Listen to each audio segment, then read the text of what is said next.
ദൈവത്തിന് സ്തോത്രം. കർത്താവായ യേശുക്രിസ്തുവിൻ്റെ നാമത്തിൽ ക്രിസ്തുവിൽ പ്രിയപ്പെട്ട എല്ലാ സഹോദരങ്ങൾക്കും സ്നേഹവന്ദനം. ആർക്കും തകർക്കാൻ കഴിയാത്ത ഭവനം എന്ന ദൈവവചന ചിന്തയുടെ 7ാം ഭാഗത്തിലേക്ക് എല്ലാ പ്രിയപ്പെട്ടവർക്കും സ്വാഗതം. വിശുദ്ധ മത്തായി എഴുതിയ സുവിശേഷം 5-ാം അധ്യായം 8-ാം തിരുവചനം. ഹൃദയശുദ്ധിയുള്ളവർ ഭാഗ്യവാന്മാർ, അവർ ദൈവത്തെ കാണും. നമ്മുടെ കർത്താവായ യേശുക്രിസ്തു തന്നെ പറഞ്ഞു, ദൈവത്തെ ആരും ഒരു നാളും കണ്ടിട്ടില്ല. പിന്നെ എങ്ങനെയാണ് ദൈവത്തെ കാണാൻ കഴിയുന്നത്? നമുക്കൊരു ബോധ്യമുണ്ട്, ഒരു പ്രത്യാശയുണ്ട്. അന്യനല്ല, സ്വന്തം കണ്ണാൽ അപ്പൻ്റെ സന്നിധിയിൽ ചെന്ന് നമുക്ക് കർത്താവിനെ നിത്യതയിൽ ദർശിക്കാൻ കഴിയും.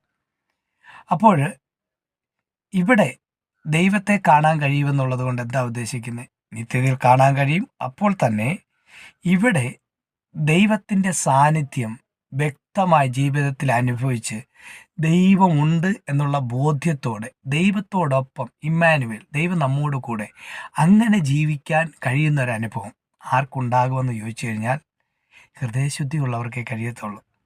ആ ഹൃദയത്തിന് ശുദ്ധി വരണമെങ്കിൽ അപ്പോൾ എപ്പോഴും അശുദ്ധമായല്ലോ. അതെ, ഏദനിൽ മനുഷ്യൻ്റെ വീഴ്ചയോടുകൂടെ മനുഷ്യൻ അശുദ്ധനായി തീർന്നു, ഹൃദയശുദ്ധി ഇല്ലാത്തവനായി തീർന്നു.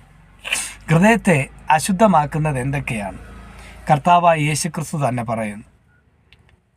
വിശുദ്ധ മർക്കോസ് എഴുതിയ സുവിശേഷം 7-ാം അധ്യായം 20 മുതൽ 23 വരെയുള്ള തിരുവെഴുത്തുകൾ.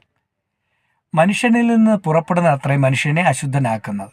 അകത്തുനിന്നു മനുഷ്യരുടെ ഹൃദയത്തിൽ നിന്ന് തന്നെ ദുശ്ചിന്ത, വ്യഭിചാരം, പരസംഗം, കൊലപാതകം, മോഷണം, അത്യാഗ്രഹം, ദുഷ്ടത, ചതി, ദുഷ്കർമ്മം, വിടക്കുകണ്ണ്, ദൂഷണം, അഹങ്കാരം, മൂഢത എന്നിവ പുറപ്പെടുന്നു.